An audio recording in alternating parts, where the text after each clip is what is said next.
Assalamualaikum warahmatullahi wabarakatuh. Waalaikumsalam warahmatullahi wabarakatuh.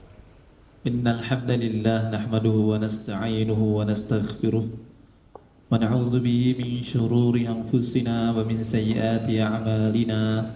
Man yahdihillahu fala mudilla lahu wa man yudlil fala hadiya lahu. Asyhadu an la ilaha illallah wa asyhadu anna Muhammadan abduhu wa rasuluh. Allahumma salli ala Muhammad wa ala ali Muhammad.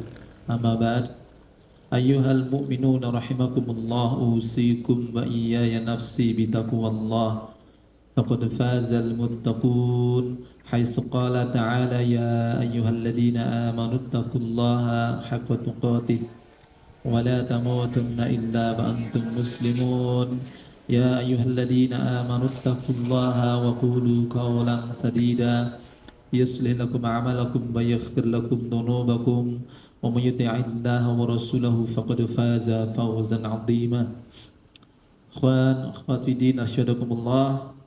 Puji dan syukur kita panjatkan kehadirat Allah Subhanahu wa taala atas karunia pula pada duha ini Allah kembali pertemukan kita di majelis ilmu sebagaimana biasa, dan bagaimana biasa pula kita akan lanjutkan kajian dari kitab Riyadhus Shalihin, taman dari orang-orang saleh, yang ini juga menjadi harapan, target maupun cita-cita kita bagaimana kita bisa bergabung di dalam rombongannya orang-orang yang saleh.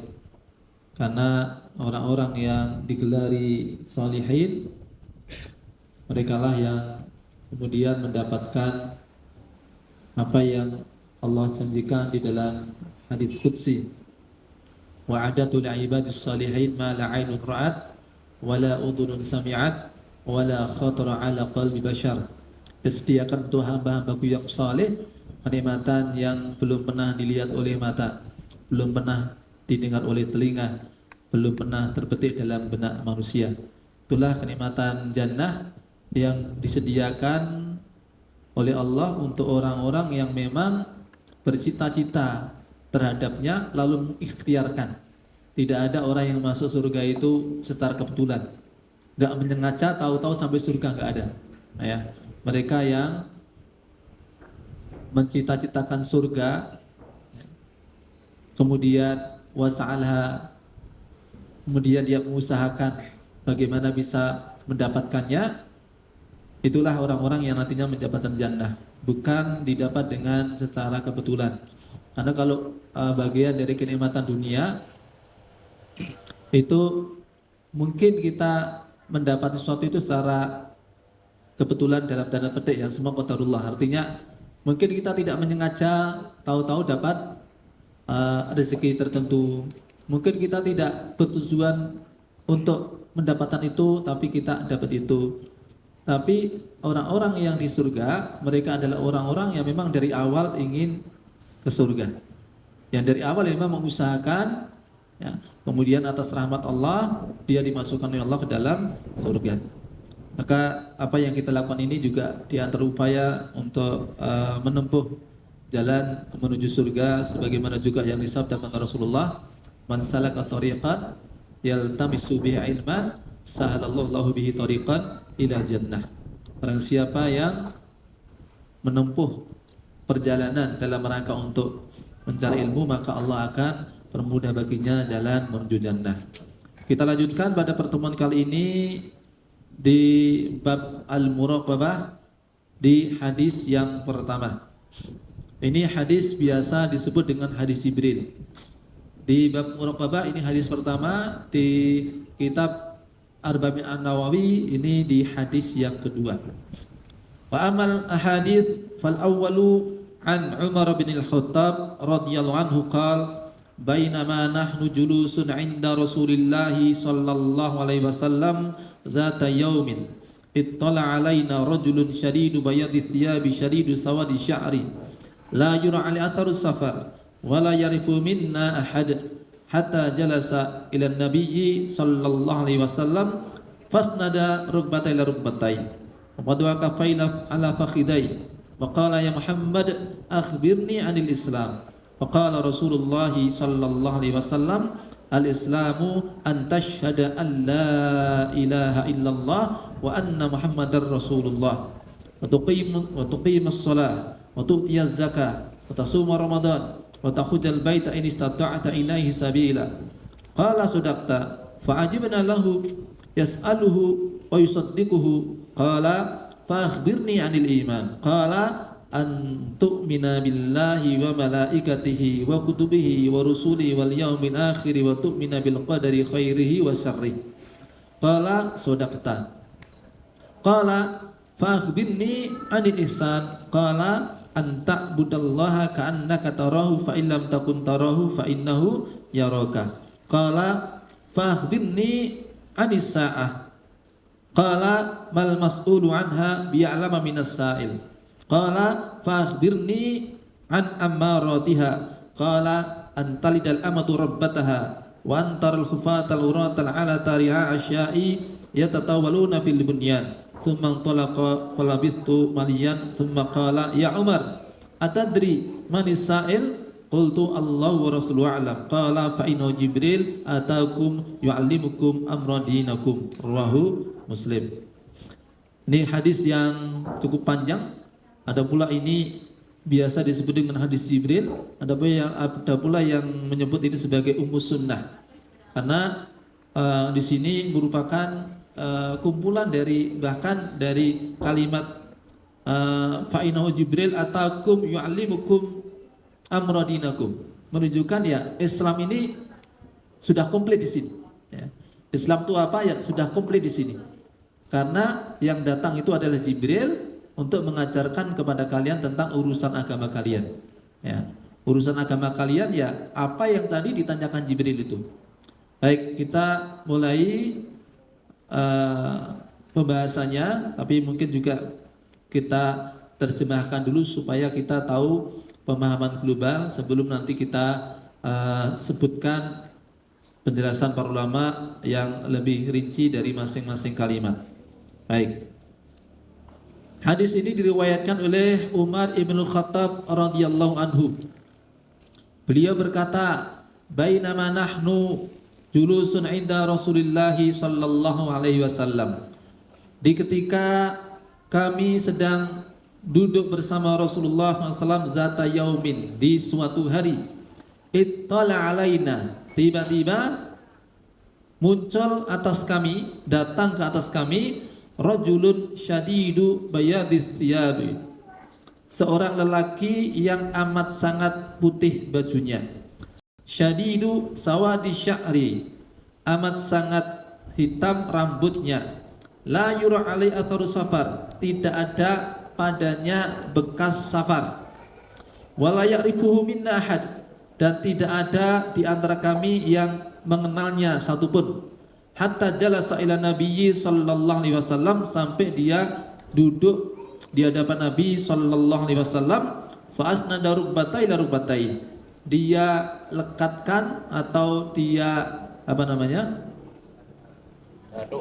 Gadukkan. Dia tempelkan, ya, apa namanya? Satukan. Bukan disatukan ya, disatukan ya. Dia tempelkan lututnya kepada lututnya Rasulullah sallallahu alaihi wasallam. Wa wada'a kaffahi ala fakhidai, lalu dia letakkan kedua telapak tangannya ke kedua pahanya. Meskipun ada pembahasan apakah ini maksudnya diletakkan di pahanya sendiri atau pahanya Rasulullah, Syekh Utsaimin lebih cenderung mengatakan bahwa maksudnya adalah meletakkan kedua telapak kakinya, telapak tangannya di pahanya sendiri. Ya, itu posisi duduk yang paling sopan, ya, yang paling bagus dan paling pas, ya. Untuk apalagi dalam keadaan untuk suatu hal yang mulia, yakni utamanya di sini adalah adab thalabul ilmi. Kemudian apa tadi?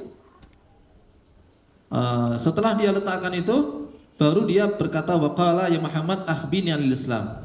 Baik, sebelum kita ke isinya, satu pembahasan, satu paragraf ini mari kita perhatikan untuk penjelasan para ulama tentang awalan ini, karena ini disebutkan oleh Umar bin Khattab tentu untuk sebuah pelajaran, ya, bukan semata-mata menyampaikan kronologi, ya.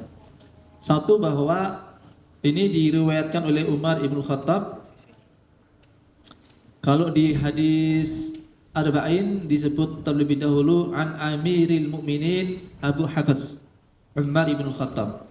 Jadi beliau itu kunyahnya adalah Abu Hafs, ya, Abu Hafs.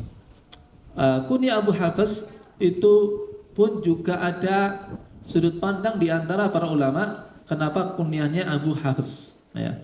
Dan siapakah Hafs yang dimaksud? Apakah Hafs yang dimaksud adalah salah satu putranya Umar yang kemudian meninggal sebelum usia dewasa? Ataukah yang dimaksud adalah Hafsah, kemudian beliau kunyahnya adalah Abu Hafs? Hanya ada dua kemungkinan itu, ya. Dia tidak dikenal, meskipun punya anak yang terkenal juga beliau, yang namanya adalah Abdullah bin Umar, seorang ulama juga di kalangan para sahabat, dan juga ranking kedua dari banyaknya periwayatan hadis. Setelah Abu Hurairah itu berikutnya yang paling banyak riwayat hadisnya adalah Abdullah bin Umar. Tapi kunyah dari Umar ibn Khattab masyhurnya bukan Abu Abdillah, tapi Abu Hafs, ya. Bisa jadi ya memang dari awal sudah dikenal dengan itu. Bisa jadi juga karena kehormatan dari Hafsah, yang itu adalah siapa? Istri dari Rasulullah Sallallahu Alaihi Wasallam. Ala kulli hal, beliau kunyahnya dikenal dengan Abu Hafs. Keutamanya sangat banyak. Saya kira antum juga sudah sering mendengarnya, bagaimana keutamaan Umar bin Khattab, utamanya dalam hal soal ketegasan keberanian, ya. Beliau disebut sebagai wa asyadu fi amrillah, umatku yang paling kuat, umatku yang paling konsisten, tegas dalam kebenaran, itu adalah Umar ibn Khattab. Ya, Abu Bakar Siddiq itu dikenal sebagai apa? Arhamu ummati. Arhamu ummati Abu Bakar. Wa asyadu fi amrillah Umar. Wa asdakum haya Utsman. Jadi yang paling punya atau paling besar, paling tinggi belas kasihnya itu adalah Abu Bakar. Yang paling tegas adalah Umar. Yang paling bagus rasa malunya adalah Utsman. Jadi ini di antara sifat-sifat, ternyata para sahabat pun mereka punya unggulan yang tidak sama persis. Satu dengan yang lain tidak sama persis. Ya. Iya, bahwa Abu Bakar Siddiq itu dia unggul dalam segala hal, tapi tetap ada yang paling menonjol. Ya. Karena beliau itu dalam segala hal menonjol,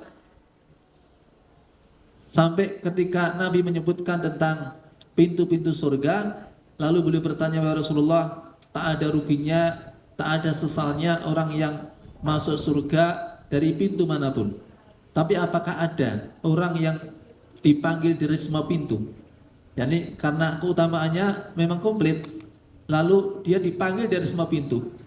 Beliau bersabda, na'am wa arju an takuna minhum. Iya, kamu salah satu di antara mereka. Ya, bahasanya Rasulullah, saya berharap kamu salah satunya. Tapi pengharapan Rasulullah ini sesuatu yang fake. Makanya penerjemahannya kamu adalah salah satunya. Jadi Abu Bakar Siddiq adalah orang yang kelak dipanggil dari semua pintu sehingga dia bisa memilihnya. Karena unggul dalam segala hal. Ya. Adapun Umar ibn Khattab itu dikenal ketegasannya. Dan kita juga sudah tahu bagaimana sirah beliau, ketegasannya sangat tampak dalam setiap momen. Ya. Momen-momen penting baik di masa Rasulullah ataupun sepeninggal beliau. Ya. Saking tegasnya beliau dalam menegakkan kebenaran hingga setan pun lari dari beliau. Ya. Jadi jin itu sebenarnya sama manusia itu ya mirip-mirip manusia lah. Ya. Kalau manusianya takut, jinnya berani. Kalau manusianya berani, jinnya yang takut. Tinggal mana yang lebih duluan takut. Ya. Maka yang lain akan berani. Ya. Makanya karena Umar ini seorang pemberani, ya, seorang yang tegas, maka langsung jin-jin, setan dari golongan jin udah langsung nyingkir, ya. Takut kepada Umar ibn Khattab. Ya. Kalau sekarang tipenya orang-orang pada takut hantu, ya sudah, makanya jin-jin pada melunjak. Ya. Dulu sebelum ada apa yang diajarkan Rasulullah, doa a'udzu bikalimatillah tammati min syarri ma khalaq. Kalau ada rombongan orang-orang Arab itu bepergian, lalu mereka itu menempati suatu lembah. Ketika mereka menempati lembah, hendak bermalam di situ, jin-jin yang berada di situ itu udah langsung nyingkir. Mau ada yang nempati. Mereka sebenarnya nyingkir. Mereka takut. Nggak nyaman juga gitu ya. Kalau mereka tetap berada di situ sementara ada penghuni dari golongan manusia. Tapi tatkala mereka beranjak, belum lagi mereka jauh, ternyata rombongan manusia ini, ketua rombongannya minta perlindungan kepada sing bau reksa. Ya. Jadi kayak mereka diundang lagi, ya. Seakan mengatakan jangan pergi, saya minta perlindungan kalian kok, gitu loh. Ya. Maka jinnya nggak jadi pergi, datang lagi. Oh ternyata bolo dewi, gitu ya. Apalagi kulon wunnya pakai kata-kata ya mbah gitu ya, kulon wun mbah ya. Iki putumu jaluk apa? Jaluk benti jogo gitu ya. Akhirnya apa?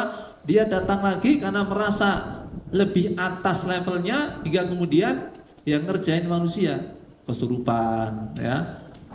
Pas kesurupan ini ketua kafilahnya itu minta perlindungan sama jin lagi ya, sembuh, nanti dibikin lagi. Senang mereka bisa main-main seperti itu ya. Makanya digantikan dengan apa yang diajarkan Rasulullah, a'udzu bikalimatillah tammati min syarri ma khalaq ya. Maka kan dengan sifat pemberaninya Umar bin Khattab membuat setan dari golongan jin itu takut kepada Umar. Adapun Utsman itu bagus rasa malunya. Bagus rasa malunya. Maka nanti kita bisa sebenarnya orang-orang hebat itu sebelum kita sudah komplit, termasuk di kalangan para sahabat. Kita mau hebat dalam hal apa itu bisa baca sirah para sahabat. Ya, apa sisi keutamaan mereka? Kita ini lebih mirip mana, dia? Sehingga ketika kita mau menempa untuk mendapatkan versi terbaik itu ya, versi terbaik diri kita. Ketika kita bicara kita mau meraih ahsanu amalan ya, ahsanu amalan versi terbaik diri kita. Ya, potensi kita masing-masing itu tidak persis sama dan tidak bisa dipaksakan harus sama persis. Ya. Sebagaimana kata Malik bin Dinar, innallaha qasamal a'mal kama qasamal arzaq. Allah membagi rezeki amal itu seperti ketika Allah membagi rezeki harta. Ya, pintunya beda-beda. Ada yang dari pertanian, ada yang dari perdagangan, ada yang dengan jasa. Pertanian pun juga beda-beda yang ditanam. Masing-masing juga beda-beda juga hasilnya.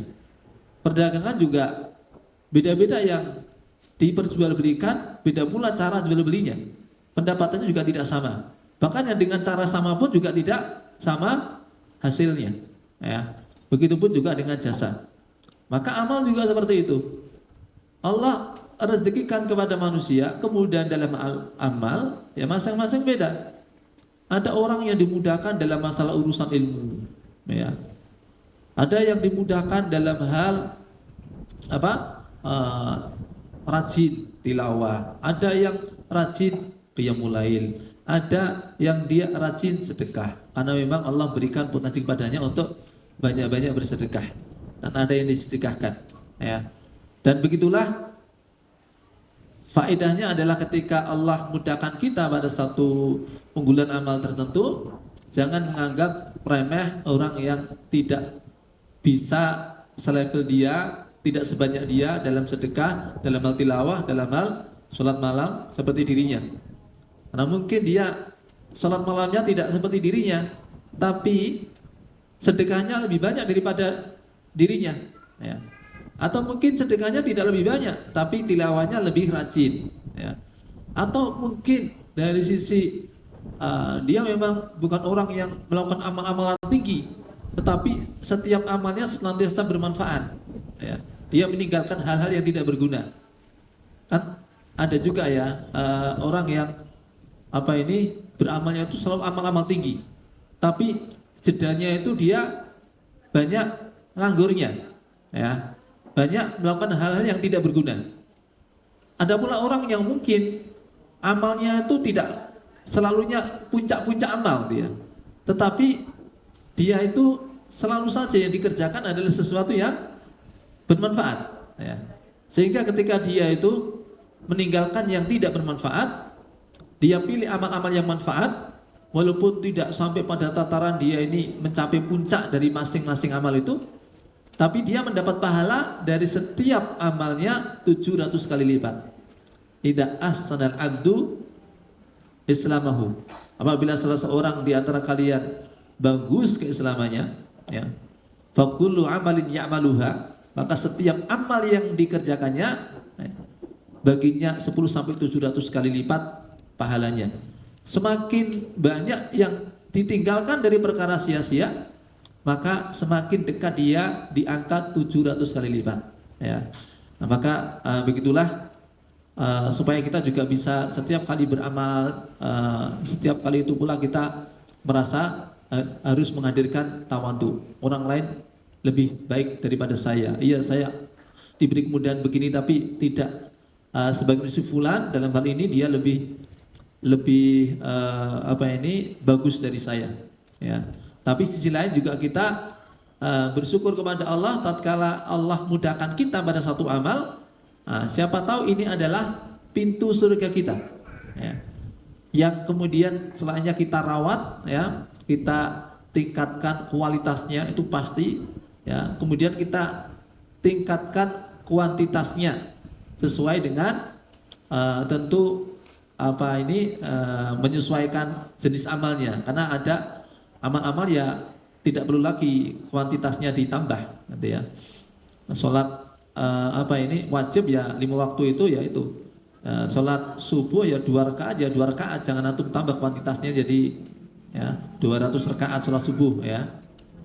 Nah, ini ikhwanakumullah tentang sedikit keunggulan amal dari Umar Ibn Khattab, ya. Kemudian beliau bercerita di sini ada kata bainama, lalu setelah ada kalimat, beberapa kalimat ada kata id. Nah, ini adalah sebagai faedahnya lil mufajaah. Lil mufajaah itu peristiwa yang mak jegagi, ujuk-ujuk tiba-tiba, ya. Di kalimatnya bainama nahnu julusun, ketika kami lagi duduk bersama Rasulullah SAW, data yaumin, suatu hari, id, nah, tiba-tiba. Jadi ini memang bisa dibilang juga mengejutkan karena tiba-tiba aja munculnya itu, ya. Ada seorang laki-laki datang dengan tiba-tiba. Dengan tiba-tiba itu artinya dari kejauhan, mereka tidak melihat jauhnya, tapi tiba-tiba dekat aja. Ittala'a, tiba-tiba muncul alaina, ya, di tengah-tengah kami, rajulun, seorang laki-laki, ya. Seorang laki-laki, artinya yang tampak ketika itu manusia dan wujudnya seorang laki-laki, ya.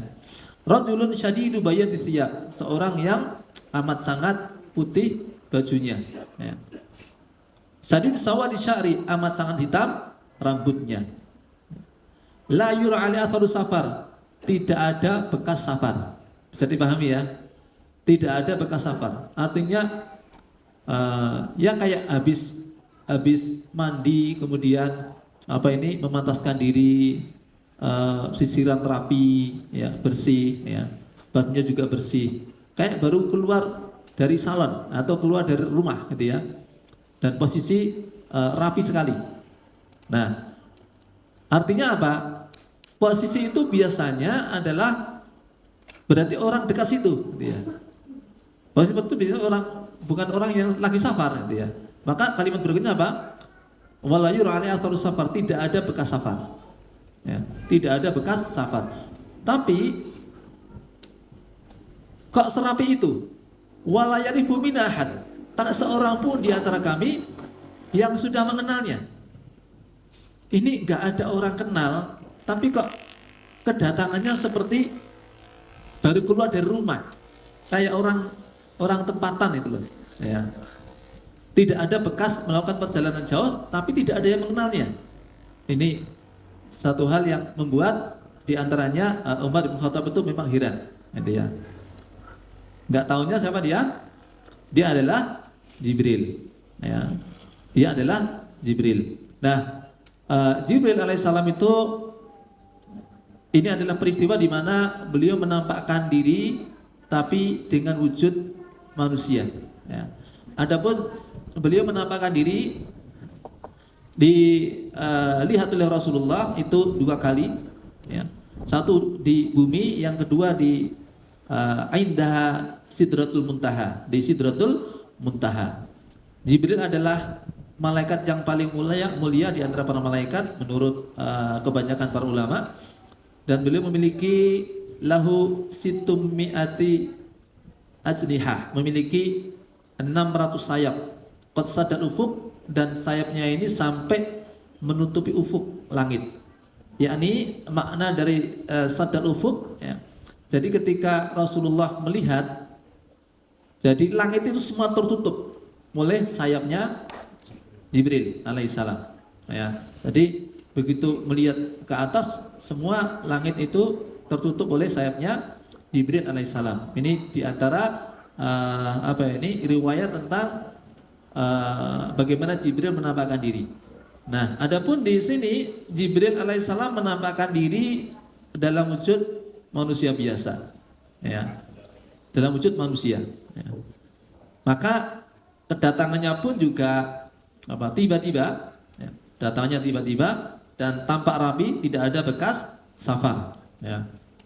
Nah, setelah datang tadi dalam keadaan begitu rapi, tidak ada bekas safar, pun juga tidak ada yang mengenalnya satupun, hatta jalasa ilan nabiyyi sallallahu alaihi wasallam, lalu dia duduk, kemudian dia lekatkan kedua lututnya kepada lutut Rasulullah sallallahu alaihi wasallam. Lalu dia letakkan kedua telapak tangannya di kedua pahanya. Nah, ini yang kemudian disebut dengan apa? Duduk Jibril. Ya. Bisa kita praktekkan duduk Jibril? Nah, seperti ini duduk Jibril, ya. Tapi karena kita pakai meja antum, tidak usah mendekat ke saya, ya. Atau mendekat, saya mau sisi tak. Ini yang dimaksud dengan duduk Jibril, ya. Tidak sifati bagaimana posisinya, apakah persis tawaruk atau enggak, tapi yang jelas ini yang paling memungkinkan bahwa kedua lututnya kemudian bertaut dengan lututnya Rasulullah sallallahu alaihi wasallam, dan ini disebut sebagai duduk yang paling bagus adabnya, utamanya di hadapan ulama, ya, atau ketika dalam keadaan menuntut ilmu, ya. Nah, selanjutnya juga ini yang mungkin kita perlu latih, perlu biasakan, ya. Dan ini yang disebut dengan duduk Jibril, tapi sayangnya hari ini yang mengerjakan malah bukan para penuntut ilmu, ya, tapi para pesinden, ya. Sampai beralih namanya duduk sinden, ya. Coba itu para pesinden itu dengan mempraktekkan ini sampai betah satu malam, semalam suntuk loh, ya. Semalam suntuk itu terus betah, ya. Sementara penuntut ilmu, ya karena mungkin tidak biasa bagaimana, ya, lebih nyaman apa? Ya, duduk bersila, itu orang meditasi, ya. Mau meditasi bersila, ya. Dan itu juga lebih sebenarnya bukan khusyuk, ya, ngantuk, iya, gitu, ya. Jadi cenderung nanti ke depan ini, ya, lengkung ke depan. Kalau duduknya Jibril itu adalah dengan ya hampir duduk iftirash, ya, maaf, kata orang kamu duduk iftirash, ya, seperti duduk di antara dua sujud, ya. Nah, para ulama memberikan banyak catatan hal ini terkait dengan masalah bagaimana adab dalam hal mencari ilmu, ya, dari sisi persiapan fisik, ya. Penghormatan seseorang terhadap ilmu juga dilihat dari bagaimana cara dia berpakaian ketika mencari ilmu. Kemudian juga hay'ah ataupun posisi dia ketika belajar, ya. Ya, bukan posisi menentukan prestasi mau cari posisi japlak bukan ya, tapi cara bermajelis ya. Hari ini apa ya? Biasanya kalau pengajian itu orang yang datang awal milihnya di belakang, ya. Akhirnya di belakang dia, ya mungkin dia pengen seperti Abu Hurairah ya. Kesempatannya mungkin di akhir, tapi dia dapat yang paling depan, ya. Justru kenapa dia datang terakhir? Karena dia yakin kalau dia datang terakhir bisa mendapatkan kursi di depan. Iki aku nek teko risik nang ngarep rapena, nek teko keri, ya, gelem ra gelem nang ngarep, soal tempatnya tinggalnya di depan, ya. Nah, selayaknya kita pun juga bagaimana berupaya dalam hal ada pada mencari ilmu, ya, bagaimana bisa di depan, ya. Karena selain ini dicontohkan oleh Jibril ketika bertanya kepada Rasulullah, bahkan di dalam tentang periwayatan hadis, ternyata posisi itu juga menentukan juga tingkat ataupun kualitas hadis ketika memang didapati ada orang yang meriwayatkan lebih dari satu, tapi dari sumber yang sama, di momen yang sama, tingkat kecerdasannya relatif sama, maka di antara variabel yang diambil berikutnya ketika ada perbedaan redaksi, ya. Ini guru ini podo, ya, momennya ketika mendengarkan materinya juga sama, tingkat kecerdasannya juga mirip-mirip saja, tapi kok redaksinya beda. Nah, mana yang lebih kuat? Itu di antara variabel yang dicari adalah di mana tempat duduk masing-masing. Siapa yang lebih dekat itu yang dianggap lebih kuat, ya. Bukan satu-satunya variabel memang, ya, tapi itu di antara variabel, ya. Karena yang di depan itu biasanya lebih perhatian, arep ngantuk pakai ya. Walaupun ada juga di depan ya ngantuk rapi kewo ya no nanti. Atau mungkin udah tahu kalau di depan malah gak dilihat kok, yang dilihat malah yang belakang, ya. Tapi itu beberapa kajian dan sudut pandang kenapa duduk di depan itu bagian dari juga adab, ya, bagi yang mau belajar, sehingga nanti yang belakang juga, yang terlambat itu bisa di belakang, bukan terlambat malah dapat di depan, ya. Jadi udah datang depan kok malah datangnya di depan awal tapi duduknya paling belakang, itu ya harusnya tidak mau kalah sama, biarlah yang telat itu dia di belakang, ya. Atau mungkin saking isarnya, ya, jadi ben kabeh entuk kebaikan, jadi sing aku gandeng entuk mangkat dhisik atau manggon buri, ya. Sing keri ya men entuk ngarep, ya, panggone gitu, ya. Baik. Ini diantara adab dalam hal belajar. Dikatakan ini adab dalam belajar karena memang ini adalah proses belajar mengajar, ya. Jibril mengajarkan kepada para sahabat yang ketika itu hadir bagaimana cara belajar. Nah, apa yang ketika itu diperbincangkan antara Jibril dan Rasulullah SAW ketika sudah pada posisi tadi, Jibril duduk di hadapan Rasulullah, ditautkan kedua lututnya dengan kedua lutut Rasulullah. Lalu beliau mengatakan, "Ya Muhammad, akhbirni anil Islam." Wahai Muhammad, kabarkan kepadaku tentang Islam. Nah, ini panggilan Jibril kepada Rasulullah, ya. Beliau boleh memanggil Nabi dengan kata Muhammad, tapi kita tidak boleh hanya menggunakan apa?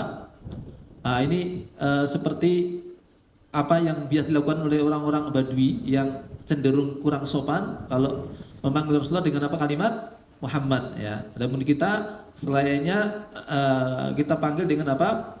Rasulullah. Wahai Rasulullah, ya Nabiullah, ya. Dan ketika kita panggil nama beliau Muhammad, tetap harus bukan harus ya, dikuatkan ya, sebisa mungkin kita kemudian mendoakan beliau dengan mengucapkan sholawat ya, ketika disebut nama Muhammad Sallallahu Alaihi Wasallam. Ya Muhammad, akhbirni anil Islam, beritakan kepadaku tentang Islam. Ketika ditanya tentang Islam, maka beliau ketika itu menjawab apa? Ya. Antasyhada an la ilaha illallah wa anna Muhammadar Rasulullah. Wa tuqimas shalah wa tu'tiyaz zakah wa tasuma Ramadan wa tahujjal baita in istata'ta ilahi sabila. Nah, beliau ditanya tentang Islam, lalu beliau menyebutkan amal-amal yang zahir. Semua ini zahir ya, syahadat itu zahir, bisa didengar ya, ucapan syahadat. Apalagi untuk qimas shalah, menunaikan salat itu zahir ya. Apalagi menunaikan zakat itu juga sesuatu yang bisa dilihat dengan indera ya. Begitupun shaum Ramadan dan berhaji itu bisa dilihat dengan indera, amal-amal yang sifatnya zahir ya. Nah, ketika dijawab apa itu Islam, ini menarik apa yang menjadi komentar Umar ibn Khattab ya. Qala sodakta, ketika kemudian setelah dijawab Rasulullah, Jibril mengatakan sodakta, Anda benar. Nah, ketakjuban berikutnya dari Umar ibn Khattab. Tadi takjub yang pertama apa? Takjub yang pertama apa? Takjub dengan kedatangan Jibril. Yang datangnya tiba-tiba, yang dalam keadaan rapi, tapi tidak ada bekas safar. Pun tidak ada orang yang mengenalnya. Biasanya kalau orang dekat, ya itu ada yang sudah mengenalnya di antara para sahabat. Tapi ketika itu nggak ada yang mengenalnya. Ya. Kalau orang jauh biasanya ada bekas safar, tapi ini tidak ada bekas safarnya. Itu yang membuat heran Umar ibn Khattab. Keheranan beliau berikutnya ini, maka beliau katakan fa'ajibna, kami heran. Yas'aluhu wa yusaddiquhu, dia yang bertanya, dia pula yang membenarkan. Ya. Dia tanya, tapi setelah dijawab, iya benar. Ya, berarti apa? Ini semacam menguji, dan sebenarnya bukan menguji, tetapi Jibril itu bertanya kepada Rasulullah tentang nantinya jawaban itu adalah informasi yang harus diketahui oleh para sahabat. Ya. Itu informasi yang kalian harus tahu. Ya. Apa itu Islam? Ya. Itu harus tahu. Nah, setelah itu dia bertanya lebih lanjut. Wahbirni anil iman, beritakan kepadaku tentang iman. Ketika ditanya tentang iman, apa jawaban Rasulullah? Qala antu'mina billahi wa malaikatihi wa kutubihi wa rusulihi wal yaumil akhiri wa tu'mina bil qadari khairi wa syarri. Beliau sebutkan tentang arkanul iman, yang itu sifatnya ada di atau amalan-amalan hati ya. Engkau beriman kepada Allah ya. Beriman kepada malaikat-malaikatnya, beriman kepada Rasulnya, kitabnya, hari akhir, dan beriman kepada takdir. Itu adalah keimanan. Ketika ditanya iman adalah al-iman ma fi qalbi, apa yang ada di hati ya. Wal Islam alaniyah, Islam itu sesuatu yang zahir sifatnya. Nah, maka di sini kita harus bisa menempatkan pemanaan Islam dan iman. Ya. Bagaimana kita memahami beda dan sama Islam maupun iman? Sama atau beda? Ya. Iman sama Islam itu sama atau beda? Bisa sama, bisa beda. Ya. Kapan maknanya berbeda? Kapan maknanya sama? Ini adalah dua istilah yang memahaminya adalah dengan kaidah idza istama'a iftaraqa wa idza iftaraqa istama'a. Dua istilah yang apabila keduanya berkumpul maka masing-masing memiliki makna yang berbeda ya, maknanya berpisah. Dan apabila keduanya berpisah, berdiri sendiri, maka maknanya berkumpul, memiliki makna yang sama. Bisa dipahami ya? Contoh begini, ada kata iman dan Islam, ya, dua istilah ini, kalau dalam satu redaksi keduanya disebut, maka masing-masing punya pengertian yang sendiri-sendiri. Seperti di dalam hadis ini kan kedua-duanya disebut ya, kedua-duanya disebut. Ya, ini dua istilah berkumpul dalam satu nas. Ya, ada Islam, ada iman. Ya, karena bersatu, maka maknanya apa? Berpisah. Mereka punya makna sendiri-sendiri. Iman punya makna sendiri, Islam juga punya makna sendiri. Ya. Iman itu yang di hati, Islam itu yang apa? Terang-terangan. Nah, ketika masing-masing disebut sendirian, misalnya ayat inna dina indallahil Islam, sesungguhnya agama yang diridhoi adalah Islam. Ini yang disebut hanyalah kata Islam. Kata iman tidak disebut. Maka makna iman sudah masuk di situ. Jadi pahami ya? Ya, Islam itu juga sudah masuk di situ, arkanul iman juga masuk di situ. Karena yang disebut hanya Islam saja. Begitupun yang lain, misalnya sebaliknya ya, misalkan kata ya ayyuhalladzina amanu, wahai orang-orang yang beriman. Di situ yang disebut kata iman saja. Tapi bukan berarti hanya orang yang punya keyakinan di hati saja. Islam juga masuk di situ. Ya ayyuhalladzina amanu, otomatis orang-orang sudah masuk Islam. Ya. Bisa dipahami nih? Kaidahnya antara iman dan Islam. Idza istama'a iftaraqa wa idza iftaraqa istama'a. Apabila keduanya berkumpul maka maknanya berpisah. Apabila keduanya berpisah maka maknanya berkumpul. Ya. Bisa dipahami? Ya. Nanti yang lagi tidur nanti dikasih tahu ya. Ya rakan jadi berat akan dani gitu ya. Baik, itu pemaknaan Islam dengan iman. Nah, setelah itu kembali Jibril melanjutkan pertanyaan kepada Rasulullah SAW, fa'ahbini anil Islam. Fa'ahbini anil ihsan. Beritakan kepada aku tentang ihsan. Ini poin dari muraqabah. Ya. Jadi kenapa hadis Jibril disebut pada bab al-muraqabah? Poinnya di sini. Ya. Ketika Jibril bertanya kepada Rasulullah, fa'akhbirni anil ihsan, beritakan kepadaku tentang ihsan. Apa itu ihsan? Apa jawaban Rasulullah?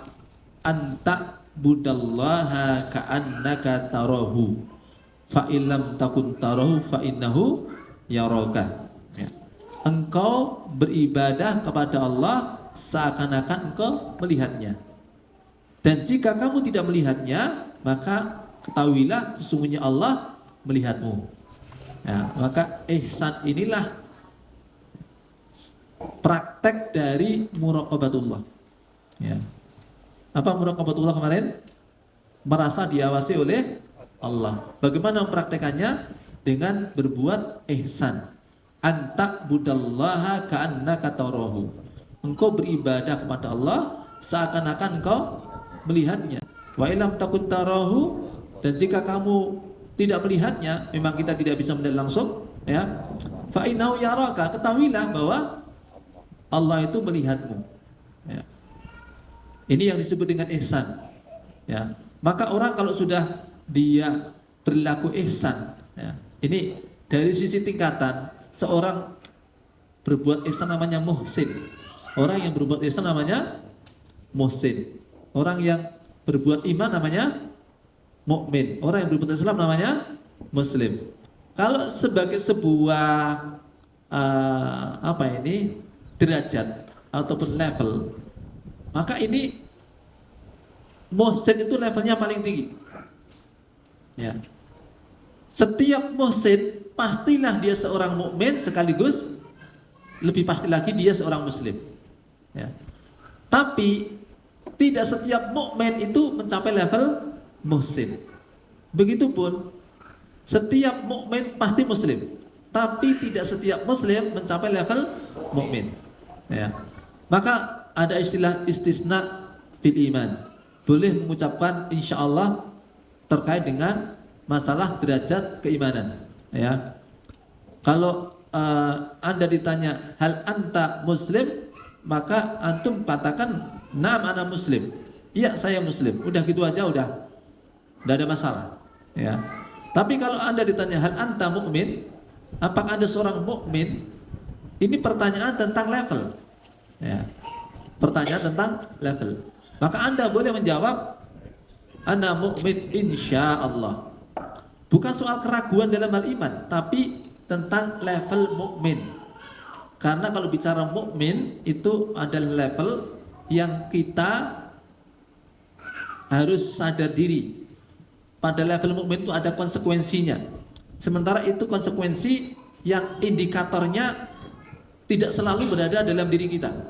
Ya. Yaitu sifatnya apa? Naik turun. Ya. Sebagaimana yang Allah firmankan, innamal mu'minuna alladzina idza dzukirallahu wajilat qulubuhum wa idza tuliyat 'alaihim ayatuhu zadatuhum imana. Orang-orang mukmin itu adalah orang-orang yang apabila disebut nama Allah bergetar hatinya. Kita kalau disebut nama Allah selalu bergetar hati kita atau kadang-kadang ya, atau malah jarang. Nah, makanya karena kita memang tidak bisa ngefikkan pasti selalu begitu, maka sadarlah diri, jangan kemudian mengklaim saya ini posisi mukmin sempurna. Ya, kita boleh mengatakan mukmin insyaallah. Begitupun apabila dibacakan ayat-ayat Allah bertambah imannya. Apa iya selalu kalau kita mendengar ayat dibacakan kepada kita lalu pasti iman kita naik? Kadang-kadang naik, kadang-kadang biasa saja, kadang-kadang malah apa? Bisa ngantuk juga kan? Ya. Nah, makanya itulah kita boleh mengatakan saya mukmin insyaallah. Ya. Karena ini adalah sebuah level. Nah, level tertingginya ini muhsin. Orang kalau sudah punya karakter muhsin, maka ibadah dia, ya, berbuat baik dia, nggak dibatasi ketika banyak orang atau sendirian. Ya. Karena dimanapun dia berada, dia udah merasa diawasi oleh Allah. Kalau beribadah dia semangat, kalau ketemu dengan iming-iming maksiat dia akan menghindar. Ada atau tidak ada orang? Kenapa? Karena dia sadar Allah mengawasinya. Ya. Ketika dia ibadah, dia akan bersemangat sebagaimana dia menyadari alladzi yaraka hina taqumu wa taqallubaka fis sajidin. Dialah Allah yang melihat kamu pada saat kamu berdiri untuk salat, begitupun dengan pergerakanmu ketika sujud. Ya. Menyadari Allah melihatnya ketika beribadah, maka dia akan berikan yang terbaik. Ya. Dia akan mencari pangalembono dari Allah. Ya. Dia ingin Allah melihat dirinya dalam keadaan baik. Begitupun ketika ada iming-iming maksiat, maka dia ingat inna rabbaka labil mirsad, sesungguhnya Allah memantau kamu. Ya. Memantau dirimu sedang apa itu Allah memantau. Kalimat memantau itu kan mengawasi dengan pandangan tajam, ya. Dan apa? Orang yang merasa dipantau dia akan sangat hati-hati. Ya. Jangan sampai ketemu celah apa? Dia melakukan celah untuk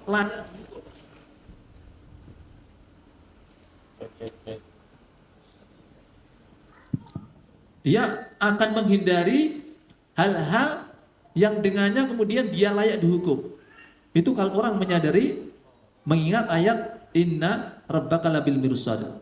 Ya. Oh, Allah itu betul-betul memantau. Ya. Namanya mantau itu pandangan dengan jeli, ya. Tidak ada yang terlewatkan, dan yang dipantau ketika dia merasa dipantau maka dia akan benar-benar menghindari satu tingkah laku yang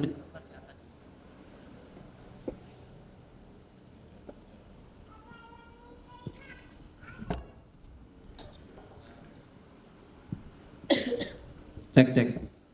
Nah, itu makna dari ihsan, ya, yakni anta'budallaha ka'annaka tarahu fa illam takun tarahu fa innahu yaraka. Engkau beribadah kepada Allah seakan engkau melihatnya, dan jika engkau tidak melihatnya maka sesungguhnya Allah melihatmu. Ya. Jadi dua hal, satu ketika seseorang beribadah dia dalam keadaan bersemangat karena Allah sedang melihatnya. Begitupun ketika ada iming-iming maksiat, maka dia akan meninggalkannya karena dia sadar Allah memantau dirinya. Ya. Baik. Kemudian setelah bertanya tentang ihsan dan dijawab, maka pertanyaan berikutnya apa? Qala fa'akhbirni anis sa'ah. Beritakan kepadaku tentang as-sa'ah, tentang hari kiamat. Ya. Qala, maka beliau menjawab, mal mas'ulu anha bi'alama minas sa'il. Yang ditanya tentangnya, siapa yang ditanya? Yang ditanya siapa? Ya. Mal mas'ulu anha, dan tidaklah yang ditanya tentangnya bi'alama, lebih tahu minas sa'il, daripada yang bertanya. Ya. Yang bertanya tidak tahu, yang ditanya lebih tidak tahu. Ini ketika ditanya tentang as-sa'ah, maksudnya mata sa'ah, kapan datangnya hari kiamat. Ya. Nah, ini juga cara Jibril bagaimana mengajari para sahabat kalau ada pertanyaan tentang apa? Kiamat. Tentang hari kiamat kapan datang. Ya.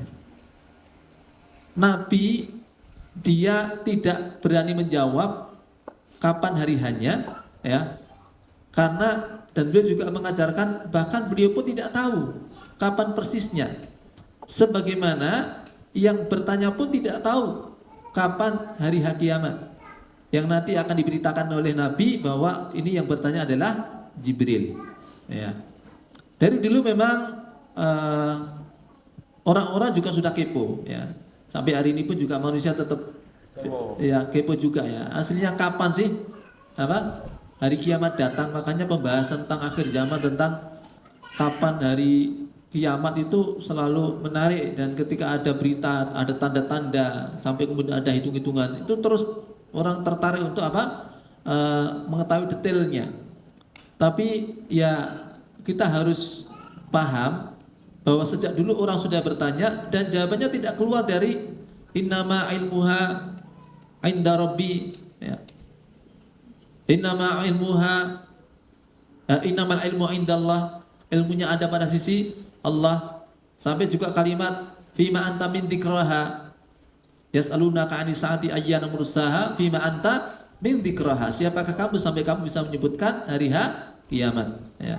Artinya tidak ada yang mengetahui persisnya kecuali Allah. Ilmunya ada pada sisi Allah, ya.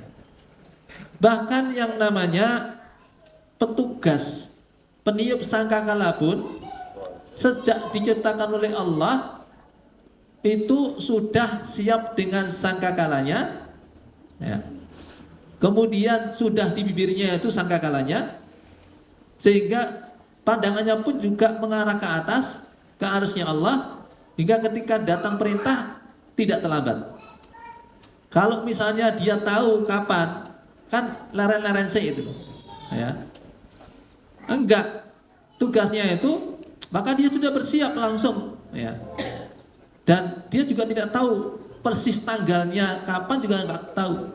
Innama ilmu indallah. Adapun manusia itu kadang-kadang keponya kemudian kebangetan, ya. Akhirnya kayak harus mengharuskan saya harus tahu kapan itu, ya. Saya harus tahu kapan, ya. Pokoknya harus ada jawabannya itu loh, ya. Padahal para malaikat pun juga tidak tahu kapannya. Dan itu tentu untuk sebuah hikmah. Ya, hanya dikasih tahu nama harinya. Nama harinya, bukan hari hanya. Nama harinya. Hari apa itu? Hari Jumat. Ya, la taqumus sa'a illa yaumul jum'ah. Tidak terjadi hari kiamat kecuali hari Jumat. Ya, nama harinya aja dikasih tahu. Tapi enggak ada tanggalnya. Ya. Enggak ada pasarannya apa juga enggak ada. Jumat Pon, Legi, Paing, itu enggak ada juga. Nama harinya saja, ya. Jadi tentang hari hanya enggak ada yang tahu, sekali lagi untuk sebuah hikmah, ya. Apa hikmahnya? Supaya kita terus bersiap-siap. Makanya disebut dengan as-sa'ah. As-sa'ah itu kalau secara bahasa artinya sekarang, ya. Karena datangnya memang tiba-tiba. Ya memang ada tanda-tandanya, tapi kedatangannya tetap tiba-tiba. Makanya kalau kita lihat mungkin tanda-tandanya itu banyak sekali, ya. Dan tanda-tanda itu sebagiannya sudah terjadi dan paling banyak adalah yang sedang terjadi. Sehingga kita merasa oh ini sudah dekat, ya. Dengan merasa sudah dekat, maka kita akan lebih bersiap. Ya. Sampai nanti tanda yang benar-benar sangat tampak, ya. Yang itu juga menjadi penanda apa? Menjadi penanda kapan batas akhir taubat diterima. La tanqati'ul hijrah hatta tanqati'at taubah wala tanqati'ut taubah hatta tatlu'a syamsu min maghribiha. Tidak akan terputus hijrah sampai terputusnya taubat. Taubat tidak terputus sampai matahari terbit dari arah barat. Nah, itu batas akhir diterimanya taubat. Ya. Alhamdulillah pagi ini tadi matahari terbit dari arah timur, berarti masih bisa diterima taubatnya. Saatnya kita untuk bertaubat. Karena nanti ada masanya di mana seseorang keluar dari rumahnya di pagi hari, ya, dia dapati matahari terbit dari arah barat. Ketika itu tobat sudah tidak lagi diterima, ya. Begitupun untuk kematian masing-masing pun juga tidak ada pengetahuan fix masing-masing kapan kematiannya, ya. Ya, bahwa perkiraan, ya, ada istilah divonis hidupnya tinggal 2 tahun lagi. Kadang-kadang yang vonis sudah duluan mati juga bisa jadi, ya, daripada yang divonis, ya. Dan itu juga tidak fake, hanya melihat sisi tanda-tandanya, ya, bahwa ini penyakit kayak gini ini, ya, kalau tidak tertolong biasanya berjalan seperti ini. Tapi ala kulli hal seseorang masing-masing bahkan tidak tahu di mana akan mati, ya. Kapannya apalagi, di mana saja tidak ngerti gitu, ya. Apalagi kapannya. Ya. Padahal di mana itu lebih mudah gitu, ya. Di mana itu lebih mudah. Artinya perkiraannya lebih mudah. Ya. Itu aja tidak tahu. Apalagi apa?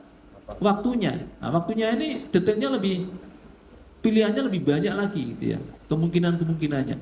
Ya. Makanya hadirin yang dimuliakan Allah SWT, itu untuk sebuah hikmah supaya kita senantiasa bersiap-siap kapan dan dimanapun kematian itu datang, ya.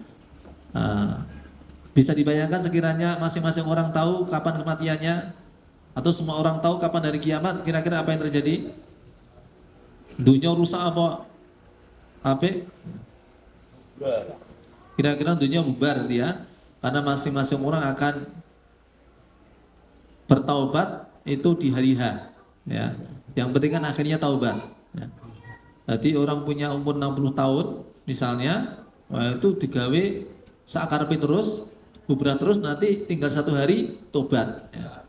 Jadi kalau setiap orang itu tobatnya di 1 hari atau hari H itu dominannya manusia kan rusak berarti, ya. Nah, maka tidak diketahui kapan kematian masing-masing itu supaya semuanya bersiap-siap, ya, untuk berbuat baik, ya. Nah, ketika ditanya kapan datangnya hari kiamat, beliau mengatakan mal mas'ulu anha bi'alam minas sa'il. Wa akhbirni ya namarodiya, kalau begitu beritakan kepadaku tentang tanda-tandanya. Wala, beliau mengatakan anta lidal amatu rabbataha, ketika engkau dapati, ya, banyak budak wanita yang melahirkan majikannya, ya. Ibunya seorang budak, tapi anak yang dikandungnya, yang dilahirkannya adalah anak majikannya, ya. Wa antarul khufatal uratal ala tariya asya'iyya tatawalluna fil bunyan, dan ketika Anda mendapati orang-orang yang tadinya dikenal tidak memakai alas kaki, dalam keadaan pakaiannya, ya, apa? Tidak berpakaian, maksudnya dia ini pakaiannya itu pakaian sederhana, ya, compang-camping, al-ala, ya. Ri'asyai, al-ala itu miskin, ya. Ri'asyai dia penggembala kambing, ya, tatawalluna fil bunyan, nantinya dikenal sebagai orang-orang yang berlomba-lomba dalam meninggikan bangunan, ya. Tidak sedikit ulama mengatakan ini maksudnya kalau kamu dapati orang-orang Arab, ya. Orang-orang Arab, orang-orang Badui yang mereka itu nantinya menjadi orang-orang yang berlomba-lomba dalam meninggikan bangunan, ya. Sekarang sudah kelihatan belum tanda-tanda ini? Ya.